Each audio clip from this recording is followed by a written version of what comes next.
the death row stuff. You already know that went viral. That the thing where you said Suge Knight got knocked out. I looked the other day.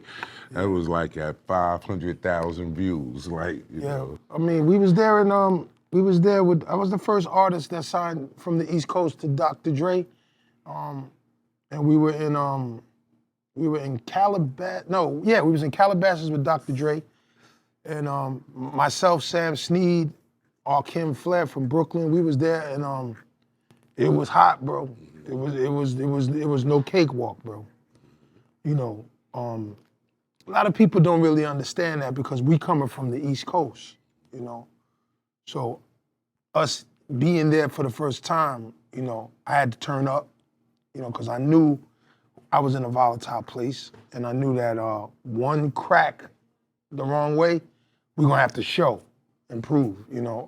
But I kept trying to tell people that too, but a lot of people wasn't understanding. I was like, don't try to, you know, just do the job and go home, you know, like do what you do. And in other words, to your place of rest, because I was just Woodland Hills at that time. Kind of ironic, I was still fighting because I was a pugilist, and I would run from Woodland Hills to Can-Am, to the studio. I wanted to keep my cardio up just in case something happened. I didn't want to have a low reserve tank. I wanted to have ample cardio because, you know, it was like a situation where you had 3 different gangs there and everybody was sizing each other up. And, you know, when you're dealing, I've been in jail, so it's no different than being locked up, right? You're in a place you don't want to be. And if something cracks, you give a little, you know, if there's a crack in your armor and somebody wants to get it off on you, you're gonna be the victim. So I already knew that growing up where I grew up from Jamaica, Queens, raised in Long Island, you know, because I wanted to box. So 8 years old, I was out there. And, you know, funny, my dad was from Harlem. You know, my dad from Hell's Kitchen and my mother from Brooklyn. So when they had me and my sister Cookie, they moved out to Long Island with all their friends. So Lenny White, the Grays, the Tylers, you know, a couple more other families, like we all grew up together in Long Island. And I grew up in a community setting, but outside of that, sometimes it had to, you know, and when we'd fight, my father's friends would hold a gun outside while it's going down, so ain't nobody gonna jump him. So we're accustomed to things going left in our community, and not no fault of the people in the community, it's just the way it's spun in our community, you know, it's the way we felt. I remember being in the situation, knowing how it looked there at Death Row, and I kept saying, I'm not getting the bad end of the stick. I don't care how it goes, they're gonna have to kill me, because I didn't ask to be brought here. I didn't know this was gonna be the situation. I just walked in it, and there it was presented, you know. And I remember Dre asked me one day, he said, did he put hands on you? And I looked at him like he was crazy. Because I don't know if he understood like where I was at with it here in my mind. You know, and I tried to convince Suge not to do that with Dre. You know what I'm saying? I tried to because I knew Suge was not a bad dude. I was studying the community from the LA side, and I was like, what is similar to that we have in common with them? I wanted to connect the dots in that, right? And I would be around Snoop, and I would notice that Snoop was a great, you know, he never really wanted any problems. So even though he was in a gang, Snoop just had great energy, you know? And I remember one time when he was fighting for his life on that crime where he was ready to go to jail, I remember being in the room with his parents, and I zeroed in on their energy, and his mother had a very strong spiritual energy, like our mothers. There was really no difference, and when I seen Dr. Dre's mother, it was the same energy. So I knew they didn't really have nothing different that we didn't have. It's the same thing. And I knew that if they cooked the soul food, it was gonna taste the same on both coasts. So I told Suge, I said, yo, if you know, you trying to, you know, try to pull this shit here, them white cops are gonna kill all of us in there, because it's gonna be crazy. I let him know, like, yo, this is not this. You know, Suge Knight and me is like similar in age, so I wasn't trying to, you know, remember, I've been around Jack, I've been around people all my life. Of course. So I know how the energy is, right? So, and I've been in jail for a long time. you know, been in jail a couple times. So I'm not, you know, I'm not a stranger to that shit, you know. My thing was trying to find a ground that we could, you know, coexist on because we're here trying to make music. Now, me being in the room with Dr. Dre was very instrumental because when Dre did Gin and Juice and I heard him lay the track for Gin and Juice, I remember I was like, how is this? Because I wanted to see, because with the crew that I didn't know how it worked, right? But with this guy, he's the guy. I'm in the room with him and I'm like, I'm gonna watch how this works. And he told me, he said, just watch. And I did. I watched him do Snoop. And I remember how the girl was in the room ready to cry when she heard the record, Gin and Juice. And I was like, what the fuck is wrong with you? And she's like, it's beautiful. I knew that this guy was on something. Like, you know, the words, you know how you're entertaining, you think you're ready for something, and when you seeing it actually take place? When I walked in the room, my hair stood up. I was like, oh shit. There was no vocals done yet. So when he come and laid the so much drama in that, I looked at, and you know, and the girl's like, you know, because she's losing it as she's seeing them elevate in real time. She's in the corner like she's on a heroin trip. And I'm like, just like witnessing it with her. Like, I'm like, this guy is really the shit. He knows what he's doing. All right, so I'm trying to convey to Suge, don't fuck this up. Because I saw Dre actually be coming into, I seen the wings.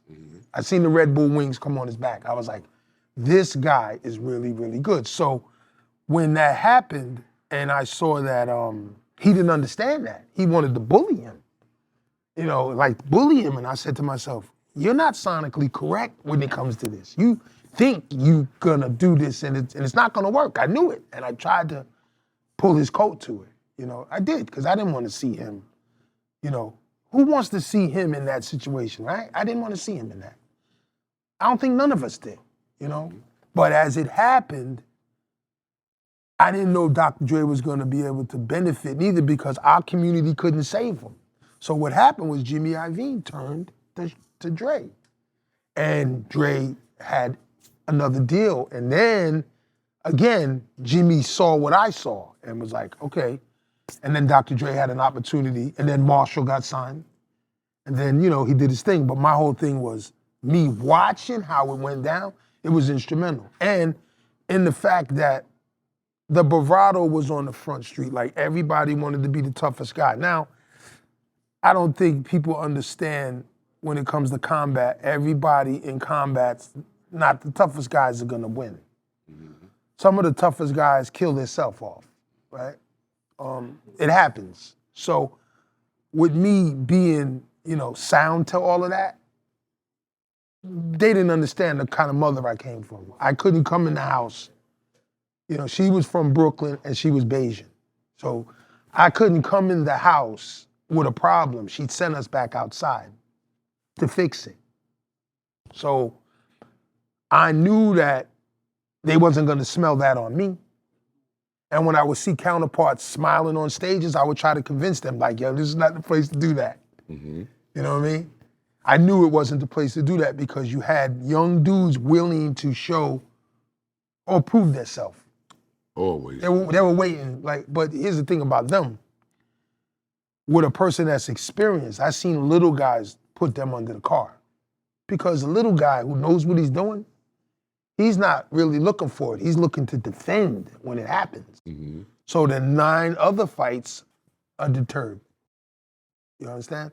That's when you know, and when Mike Tyson would call, because Mike Tyson knows me and Riddick Bowe knows my whole boxing crew, but Mike Tyson especially would, are you all right? And I would always be like, nah, I'm fine, because I never wanted him into that. But Mike would always pop his head in, and, but Tupac was a good kid too. I don't think Pac understood what was, I mean, he did know what was gonna happen because he looked at Smooth B one day and he told him, he said, I'm gonna die, I'm not gonna be here. But my whole thing is this, positioning, right? When I would see Redman, right, the young Redman, not my real brother, but me and Redman are like brothers, and I would tell Redman, he's looking at me at death row, and he feels like, okay, man, you proved your point, let's go home. Because he knew the level of the danger this was. And I'm looking at Redman, I'm like, what are you talking about? He goes, bro, they kill niggas, bro. Come on, man. I said, man, I don't give a, man, roll the blunt. I know where the fuck we at. Like, I let him know, like, in other words, I know where we at. Roll the blunt. You know, we in for a ride. But, you know, and he knows what I mean when I say that. But the funny thing was, 3 weeks after that, I departed. And it went, you know, it went left because Dre left. So when Dre had left before me, it was okay to say, okay, this is over, because my thing was to be there with him. Dre, I met Dre, the first time I met Dre was in Jack the Rapper. He never really got a chance to hear me neither, you know. We didn't have a chance to do that because he was working on letting them find their place into tomorrow. And I thought that was important because we had checks and we had did things in the industry. Snoop has to find the ground. The Dog Pound has to find the ground, and Rage. And I was definitely on board for that because they were younger. And I didn't want to go before them. I wanted them to solidify their dreams and their admirations, and then we'll go and get the goal, you know, or the gusto. I had no issues with that. But it didn't work out like that because Suge, Marion Knight, didn't understand. He thought he was sonically correct, and he wasn't. You know, Brute, yeah, but you gotta understand too, when I did a check on him and looked at how he got there, it was because he thought he was living the life of Brutus, Popeye. Isn't it similar? You see the similarities? Yeah, no doubt. So him living like that because his mother comes from Mississippi. Now, a lot of black people not gonna like this, but I studied that being an economist. I study that, how it happens, right? And when you look at the down south culture, they were taught by hillbillies and rednecks. Now, him being Brute and, you know, thinking that's the thing to do is something he adopted from not our community. And it kind of, you know, it ruined him, right? Because Big, you know, just because you can do that, is it your job to victimize those that you can do that to? No. You're supposed to protect. You're supposed to protect, and he did. He was protecting Snoop in the beginning, he protected Dre, but when you did that to Dre at the end and you thought you was gonna crush Dr. Dre, you did that to Dre, and Dre was saving your life with his abilities, I think it was horrible. And I didn't want to be a part of it. I was not gonna work for you. And you know, because Andre didn't deserve that. You know, Dre was trying to figure his new way out and leaving Eazy-E and figuring out, you know, you're supposed to support him. You're not supposed to make his life worse.